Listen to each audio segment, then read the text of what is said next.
बीती रात मुंबई में धारावी बस डिपो के पास सिलेंडर ब्लास्ट हुआ और सिलेंडर से भरे ट्रक में आग के बाद कई धमाके हुए।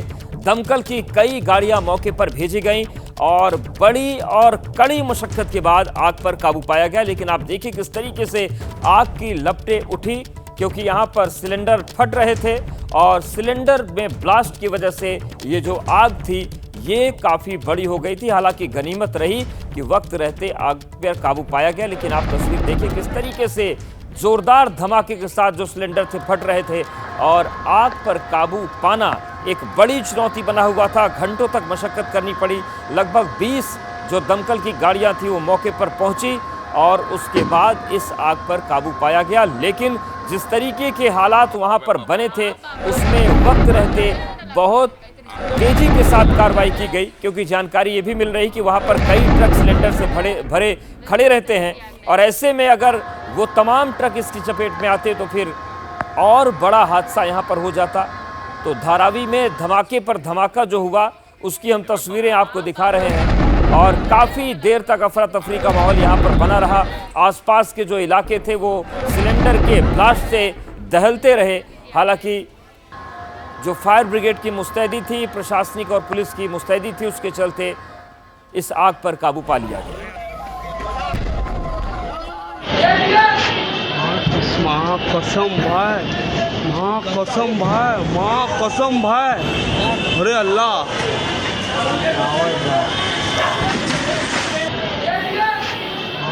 माँ कसम भाई, माँ कसम भाई, माँ कसम भाई, अरे अल्लाह।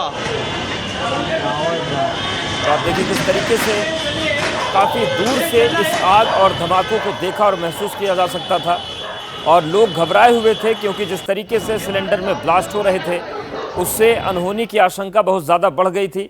हालांकि आग पर काबू पा लिया गया और वक्त रहते इस आग को ज़्यादा फैलने से रोक लिया गया।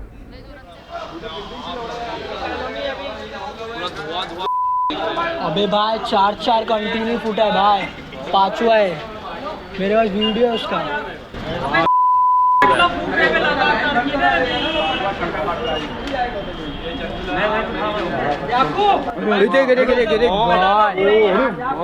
ग्रुप में डालो बम फूट रहा है, कोई राइडर उधर जाएगा नहीं करके। बंद कराओ भाई, क्या पाटला फूट रहा है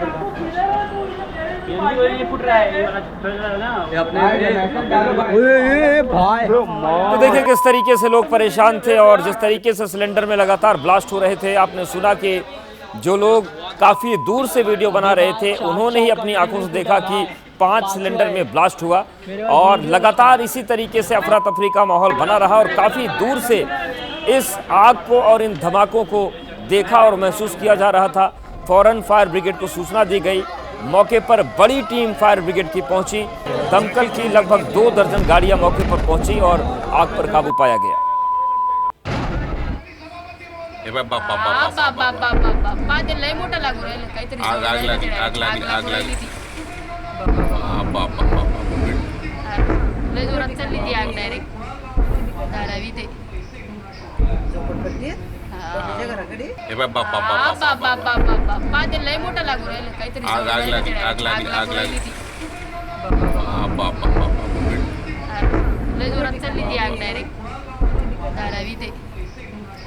तो देखिए तस्वीर आपको हम कई एंगल से दिखा रहे हैं और ये टॉप एंगल से जो वीडियो बनाया गया, क्योंकि रिहायशी इलाके जो हैं काफ़ी दूर से ये आग दिख रही थी। तो अलग अलग वीडियोस जो बनाए गए लोगों के द्वारा वो हम आपको दिखा रहे हैं और आप देखिए किस तरीके से आग वहां पर लगी हुई थी। लेकिन जब सिलेंडर में ब्लास्ट होता था तो बड़ा जो आग का गुबार है वो पूरे आसमान में फैल जाता था और यही जो लगातार धमाके सिलेंडर के हो रहे थे ये फायर ब्रिगेड के ऑपरेशन में मुश्किलें खड़ी कर रहे थे।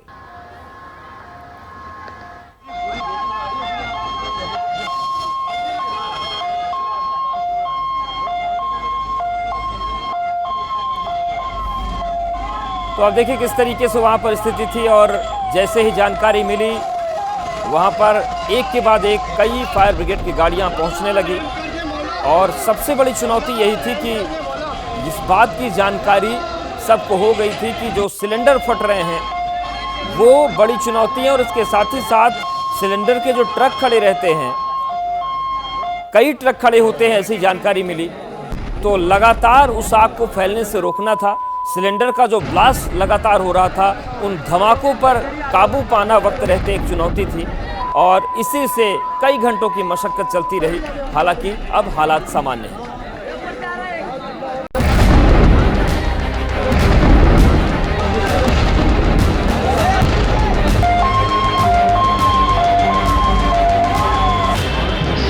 कसम भाई, अरे अल्लाह, बम फूट रहा है, कोई राइडर उधर जाएगा नहीं। भाई जोरदार धमाका और धमाके के साथ उठता आग का भीषण गुबार। धुएं और आग के गुबार के बीच एक के बाद एक धमाके हुए।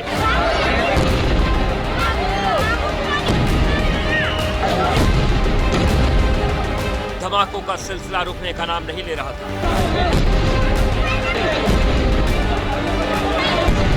ऐसा लग रहा था जैसे कोई एक के बाद एक बम विस्फोट कर रहा हो। हर धमाके के बाद आग की ऊंची ऊंची लपटें उठ रही थी। इधर धमाके होना शुरू हुए, उधर अफरा तफरी मच गई, दहशत फैल गई। कसम भाई, भाई चार कंटिन्यू फूटा है भाई। कुछ लोग दूर खड़े धमाकों को देख रहे थे तो कुछ मोबाइल से वीडियो बना रहे थे। आग की लपटों और ब्लास्ट के सिलसिले के बीच सबको बस एक ही फिक्र थी और वो ये कि अगले पल ना जाने क्या होने वाला है। जब धमाके होना शुरू हुए तो लोगों को उस वक्त अंदाजा नहीं था कि आखिर ये धमाके क्यों हो रहे हैं। आखिर ऐसा क्या है जो धमाकों का सिलसिला रुकने का नाम नहीं ले रहा। लेकिन थोड़ी देर बाद बम धमाकों की तरह रही आवाज और आग की लपटों की वजह पता लग गई।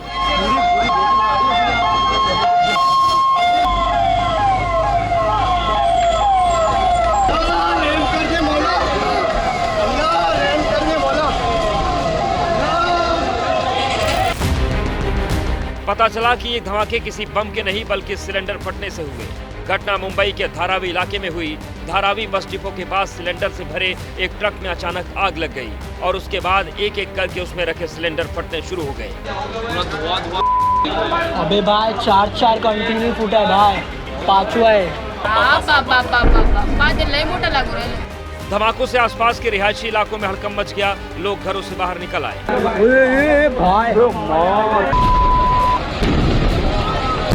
एक एक करके सिलेंडर फट रहे थे और हर धमाके के साथ आसपास रहने वाले लोगों की जान हलक में आ रही थी। जिस तरह सीरियल सिलेंडर ब्लास्ट हो रहा था उसे देखकर सबकी सांसें अटक गई थी। कुछ लोग वीडियो बना रहे थे तो कुछ धमाके वाली जगह के करीब से लोगों को दूर रखने के लिए फोन करने लगे।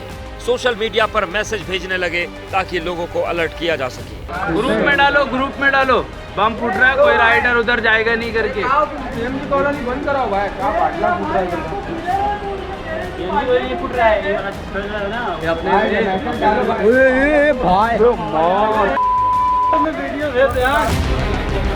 घटना की सूचना मिलते ही पुलिस ने उस ओर आने वाले रास्तों को बंद कर दिया था।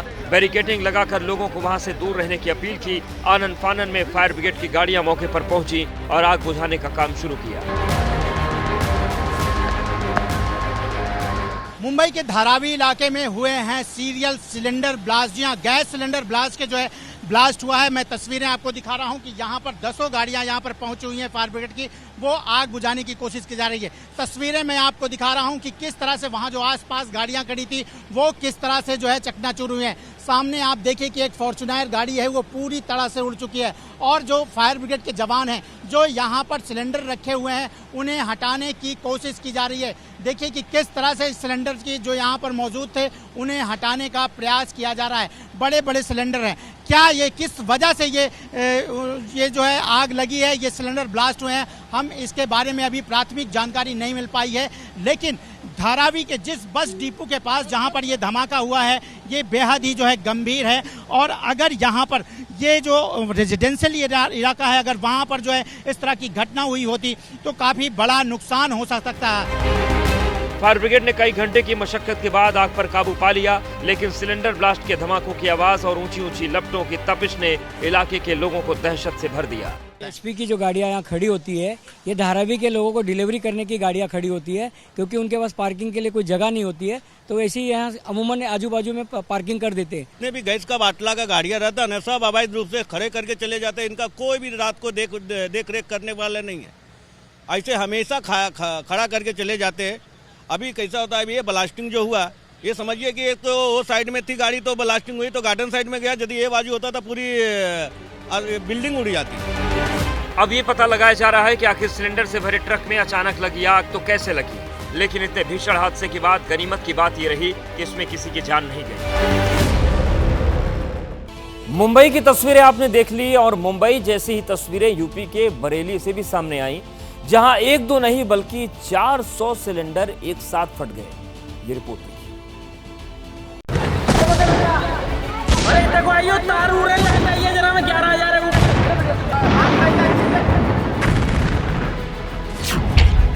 1 2 3 4 गिनते जाइए, 5 6 थकिए मत और गिनिए, 7 8 9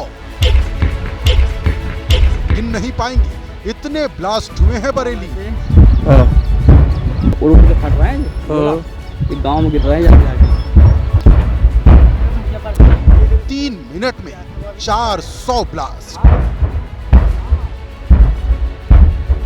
जी हां, सही सुना आपने, 400 सिलेंडर फटे हैं बरेली के महालक्ष्मी गैस गोदाम में।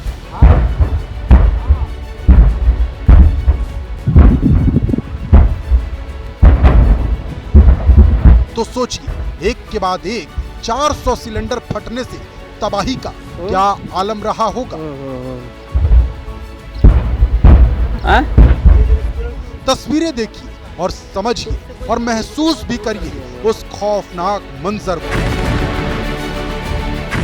मानो एक पल के लिए बरेली नहीं, फिलिस्तीन का गजा हो, जहां इजराइल तनातन बमों की बरसात कर रहा है। धमाकों की आवाज इतनी जबरदस्त थी कि 3 मील तक सुनाई दी। गांव में दहशत फैल गई।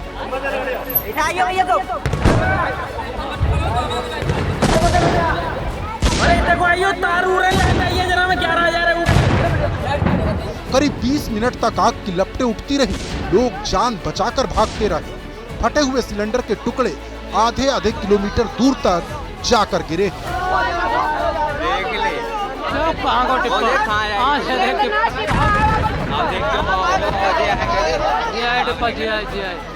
पल भर में पूरा इलाका राख का मैदान बन गया। लोगों ने बमुश्किल भागकर अपनी जान बचाई। दरअसल रजऊ परसपुर गांव में महालक्ष्मी गैस गोदाम के बाहर ट्रक के केबिन में अचानक शॉर्ट सर्किट से आग लग गई। जैसे ही पहला सिलेंडर फटा, पूरा गोदाम धमाके की चपेट में आ गया। 2 मंजिला गैस का गोदाम पल भर में जमींदोज हो गया। रुक रुक कर धमाके होते रहे, लोग घरों के बाहर निकल आए। गांव में भगदड़ जैसे हालात बन गए। दमकल की गाड़ियां जब तक पहुंचती तब तक पूरा गांव धुआं धुआं हो चुका था। पुलिस ने एहतियातन आसपास के घरों को खाली करा दिया। करीब 12:30 बजे लगी आग पर शाम 4 बजे तक काबू पाया जा सका। गनीमत रही कि इस पूरे घटनाक्रम में कोई घायल नहीं हुआ। चौकीदार और ट्रक ड्राइवर ने किसी तरह भागकर जान बचा ली। और अब बात कर लेते हैं महाराष्ट्र में एक कॉमेडी पर छिड़ी महाभारत की। हम बात कर रहे हैं stand up comedian Kunal Kamra की, जिनके डिप्टी सीएम शिंदे पर तंज के बाद छिड़ा घमासान थमता नजर नहीं आ रहा है, क्योंकि कुणाल कामरा ने माफी मांगने से इनकार कर दिया है। कुणाल ने सोशल मीडिया पर 4 पन्नों का बयान जारी कर उस जगह पर हुए हमले और तोड़फोड़ की निंदा की जहां पर उनका शो रिकॉर्ड हुआ था। उन्होंने अपने बयान में जांच में सहयोग की बात भी कही है, लेकिन ये साफ कर दिया है कि वो डरते नहीं हैं और माफी नहीं मांगेंगे। दावा किया गया है कि उन्होंने वही बात दोहराई जो अजीत पवार भी शिंदे के लिए कह चुके हैं। हालांकि उनके उस कॉमेडी के बाद किस तरीके से राजनीति गर्मा गई और किस तरीके से गुस्सा फूट रहा है, वो तस्वीरें हम आपको दिखा रहे हैं। एक तरफ तस्वीर है और दूसरी तरफ कुणाल कामरा का ये वीडियो। उन्होंने ये संविधान की एक प्रति दिखाकर भी अपनी बात रखी थी। और देखिए, उन्होंने जो बयान दिया है कि मनोरंजन स्थल केवल एक मंच है, सभी प्रकार के शो के लिए एक जगह है। हैबिटेट या फिर कोई भी अन्य जगह मेरी कॉमेडी के लिए जिम्मेदार नहीं है। और वो इसलिए लिख रहे हैं क्योंकि वहां पर तोड़फोड़ की गई थी। आगे वो लिखते हैं कि हैबिटेट के पास इसकी शक्ति या नियंत्रण नहीं है कि मैं क्या कहता या क्या करता हूं, और न ही किसी राजनीतिक दल के पास। तो ये पूरा जो बयान उनका 4 पन्ने का आया है वो हम आपको दिखा रहे हैं कि क्या कुछ बातें कुणाल कामरा ने कही है। आगे वो लिखते हैं अपने बयान में, मैं अपने खिलाफ की गई किसी भी कानूनी कार्रवाई के लिए पुलिस और कोर्ट के साथ सहयोग करने के लिए तैयार हूं, लेकिन क्या कानून उन लोगों के खिलाफ निष्पक्ष और समान रूप से लागू होगा जिन्होंने तय किया है कि मजाक से आहत होने पर तोड़फोड़ उचित प्रक्रिया है। तो जिस तरीके से हंगामा हुआ उस पर भी सवाल उन्होंने उठाए और आगे लिखते हैं कि शायद अगले वेन्यू के तौर पर एल्फिस्टन ब्रिज या मुंबई में किए ऐसे स्ट्रक्चर का चयन करूंगा जिसे जल्दी से ध्वस्त करने की जरूरत है।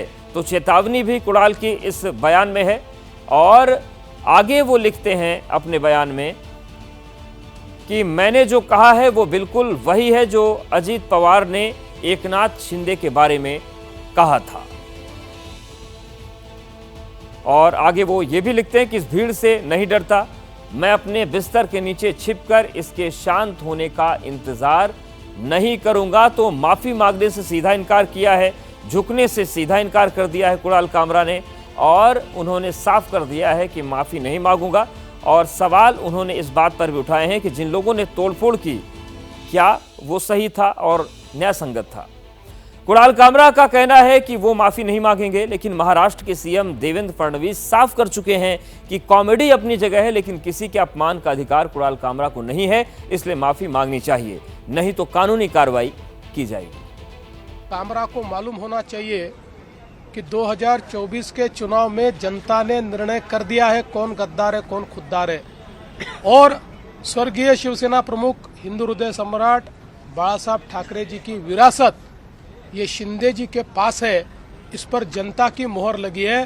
तो कोई स्टैंड अप कॉमेडियन खड़ा रहकर इस प्रकार से उनको गद्दार नहीं कह सकता। व्यंग कसने का भी अधिकार है, हमारे ऊपर भी चाहे जितना व्यंग कसिए, इसमें कोई किसी को दर्द नहीं है, लेकिन अगर जानबूझकर अपमानित करने का और इस प्रकार से इतने बड़े नेताओं को बदनाम करने का काम अगर कोई करेगा तो मुझे ऐसा लगता है कि उसको सहन नहीं किया जाएगा।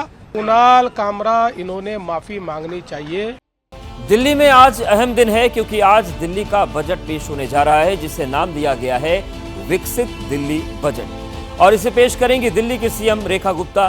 दिल्ली को विकसित दिल्ली बनाने पर फोकस होगा जिसमें शिक्षा, पानी, यमुना सफाई, इंफ्रास्ट्रक्चर, स्वास्थ्य, महिला समृद्धि योजना, ऊर्जा, परिवहन, प्रदूषण के साथ साथ बुनियादी सुविधाओं को बेहतर करने पर जोर रहेगा। तो 26 साल के बाद बीजेपी सरकार का बजट आ रहा है, विकसित दिल्ली बजट इसे नाम दिया गया है और अगर महत्वपूर्ण क्षेत्रों की बात करें तो वो तमाम है।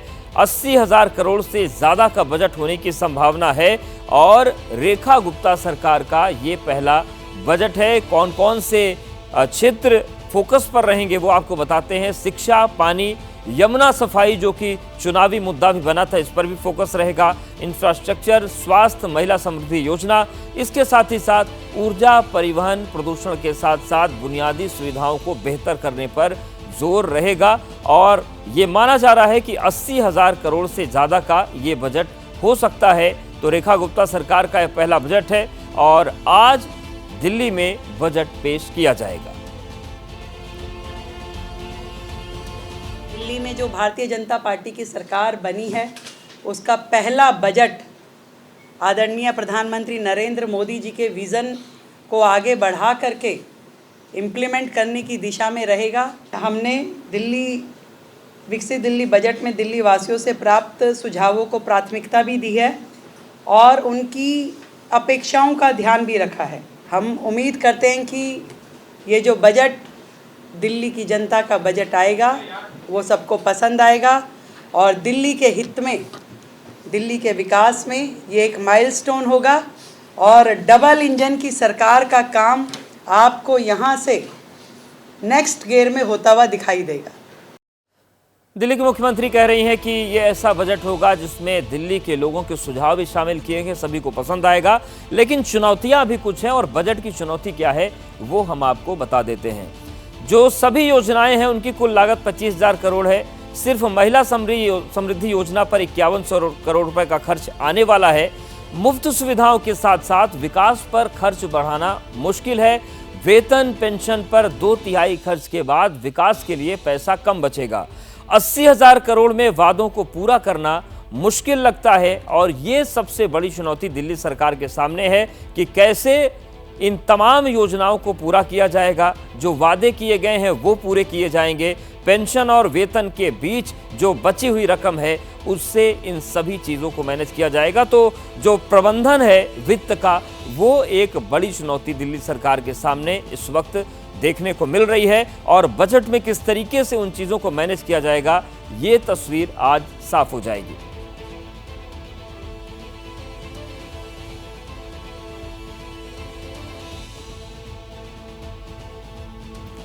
तो आर्थिक सर्वेक्षण पेश नहीं किया गया और इसको लेकर भी अब सवाल उठने लगे हैं और पूर्व मुख्यमंत्री आतिशी ने क्या कहा है सुनवाते हैं आप। ये बहुत अचंभे की बात है कि बिना इकोनॉमिक सर्वे के दिल्ली का बजट कैसे बन गया है। इकोनॉमिक सर्वे में ऐसा क्या है जो भारतीय जनता पार्टी छुपाना चाह रही है। दिल्ली का बजट खीर बांटने से नहीं बनता है। दिल्ली का बजट अर्थव्यवस्था के आंकड़ों के आधार पर बनता है और आज मुझे इस बात की चिंता है कि शायद हमारी जो वित्त मंत्री एवं मुख्यमंत्री हैं उन्होंने ये आंकड़े देखे ही नहीं। इकोनॉमिक सर्वे होना चाहिए, परंतु दिक्कतें कुछ इस प्रकार की हैं कि सभी सेक्टर का जो कंप्रहेंसिव सर्वे है वो अभी हम करवा रहे हैं और अभी सभी विभागों की ऑडिट रिपोर्ट भी आ रही हैं। तो इन ऑडिट रिपोर्ट्स के बिना किसी भी प्रकार का इकोनॉमिक सर्वे पेश करने में जल्दबाजी नहीं होनी चाहिए, ऐसा हमें लगता है। तो बहुत जल्द ये काम पूरा कर लिया जाएगा और इकोनॉमिक सर्वे भी पेश होगा और मुझे लगता है कि पिछली सरकार के काम पर वाइट पेपर भी पेश किया जाएगा। तो आर्थिक सर्वेक्षण को लेकर सियासी बयानबाजी हो रही है, लेकिन इन सब के बीच दिल्ली का बजट बेहतर बता रही है बीजेपी। मुख्यमंत्री ने खुद कहा कि ये बेहतर बजट होगा और किस तरीके से दिल्ली का जो बजट है उसका जो साइज है वो बढ़ रहा है, उसकी तस्वीर अब आपको दिखाते हैं। 2020-21 में 65,000 करोड़ का बजट था, 2021-22 में 69,000 करोड़ का बजट हो गया, 2022-23 में 75,800 करोड़ रुपए का बजट बना, 2023-24 में 78,800 करोड़ का बजट हो गया ये, 2024-25 में 76,000 करोड़ का बजट बना और अब जो 2025-26 का बजट आज पेश होने जा रहा है ये अनुमान लगाया जा रहा है कि 80,000 करोड़ के आसपास का ये बजट हो सकता है। तो लगातार जो बजट है वो बढ़ रहा है, लेकिन इसके साथ तमाम चुनौतियां भी हैं वो बढ़ रही हैं और उन्हीं चुनौतियों से कैसे निपटा जाएगा ये चीज़ देखने वाली होगी। दिल्ली के बजट का जो खर्च है किस तरीके से होता है वो भी हम आपको एक तस्वीर दिखा देते हैं। तो जो कुल बजट बनता रहा है अब तक उसमें शिक्षा पर 24.2%, स्वास्थ्य पर 13% खर्च हो रहा है, सड़कें और जो पुल हैं उसमें 2.6%, ऊर्जा पर 5% खर्च हो रहा है, जल एवं स्वच्छता पर 5.2%, वहीं शहरी विकास पर 6.4% खर्च हो रहा है। लेकिन अब देखने वाली बात होगी कि 26 साल के बाद जब बीजेपी सरकार अपना बजट पेश करेगी तो ये जो प्रतिशत है अलग अलग सेक्टर्स में खर्च का वो किस तरीके से मैनेज किया जाएगा और किस तरीके का बजट आज आएगा, क्योंकि दिल्ली की मुख्यमंत्री ने ये दावा किया है कि ये एक समावेशी बजट है और इसमें दिल्ली के विकास की रूपरेखा नजर आएगी। और अब दिल्ली हाईकोर्ट के जज के कथित कैश कांड की बात करते हैं। जस्टिस वर्मा के घर पर मिले जले हुए कैश की जांच के बीच सुप्रीम कोर्ट कोलेजियम ने उनका ट्रांसफर इलाहाबाद हाईकोर्ट में करने की सिफारिश की और इस बीच प्रयागराज के वकील उनके ट्रांसफर के विरोध में आज से प्रदर्शन करने वाले हैं, बेमियादी हड़ताल पर जाने वाले हैं।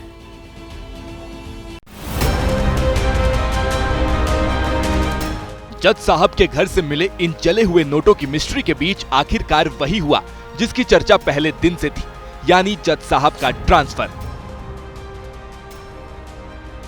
सुप्रीम कोर्ट के कॉलेजियम ने एक नोटिफिकेशन जारी कर बताया कि 20 और 24 मार्च को हुई कॉलेजियम की मीटिंग में फैसला लिया गया है कि जस्टिस यशवंत वर्मा का दिल्ली हाई कोर्ट से इलाहाबाद हाई कोर्ट ट्रांसफर किया जाए। हालांकि सुप्रीम कोर्ट ने पहले ही साफ किया था कि जस्टिस वर्मा के तबादले का कैश कांड से कोई लेना देना नहीं है। तबादले की प्रक्रिया पहले से जारी थी। इधर जस्टिस वर्मा को इलाहाबाद हाईकोर्ट भेजे जाने की संभावनाओं के बीच प्रयागराज के वकील अभी भी गुस्से में हैं। इनका ट्रांसफर यहाँ नहीं होना चाहिए। परमिशन ग्रांट करें, सीबीआई और ईडी से इन्वेस्टिगेशन हो इनकी, तीसरा है कि इनके सारे जजमेंट्स की स्क्रूटनी की जाए। दिल्ली हाईकोर्ट में भी जस्टिस वर्मा के कामकाज पर ब्रेक लगा दिया गया है। जिन मामलों पर उन्हें सुनवाई करनी थी वो दूसरे जजों को सौंप दिए गए।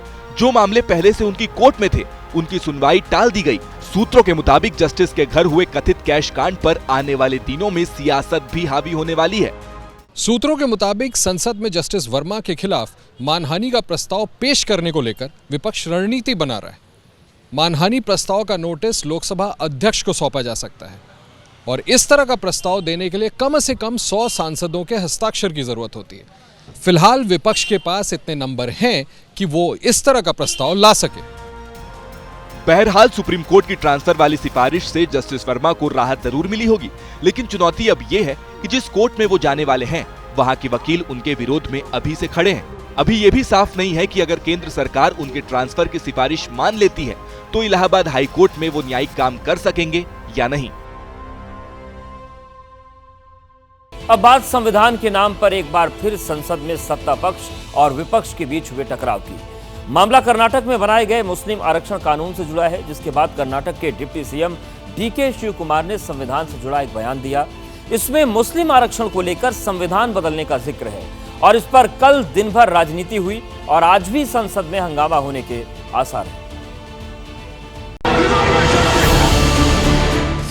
संविधान रक्षा करने की बात हमने की है और उसके लिए हम किसी कीमत पर भी संविधान की रक्षा हम करेंगे। और यहाँ बाबा साहब का फोटो लेकर के आप नाटक करते हो। कांग्रेस पार्टी बाबा साहब का नाम को लेकर के संविधान किताब को जेब में हाथ में लेकर के नाटक करते हो।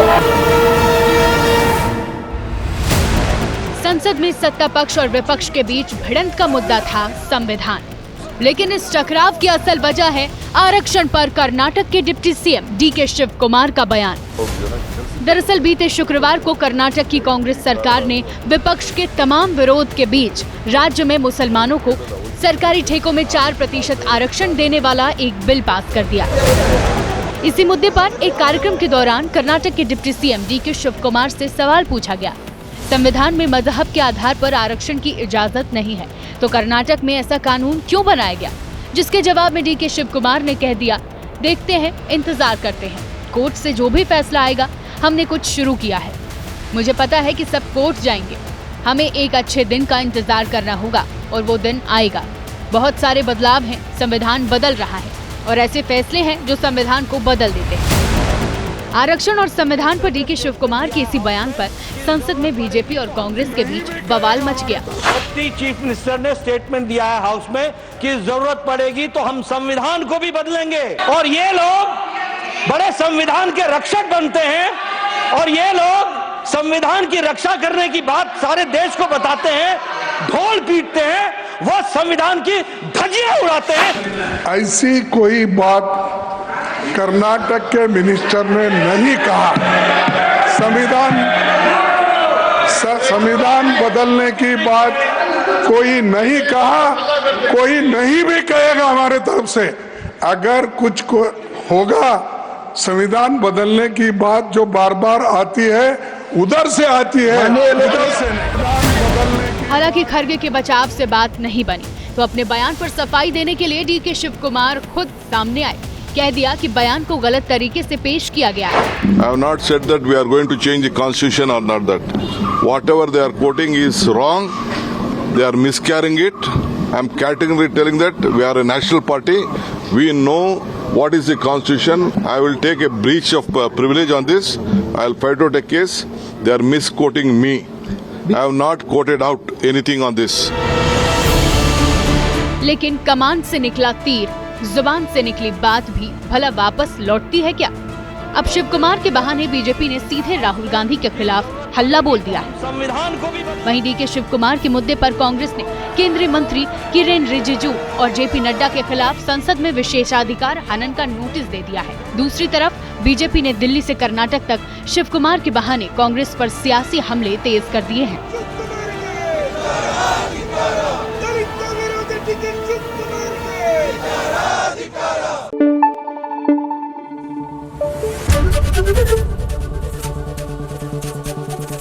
Thank you. एबीपी न्यूज आपको रखे आगे।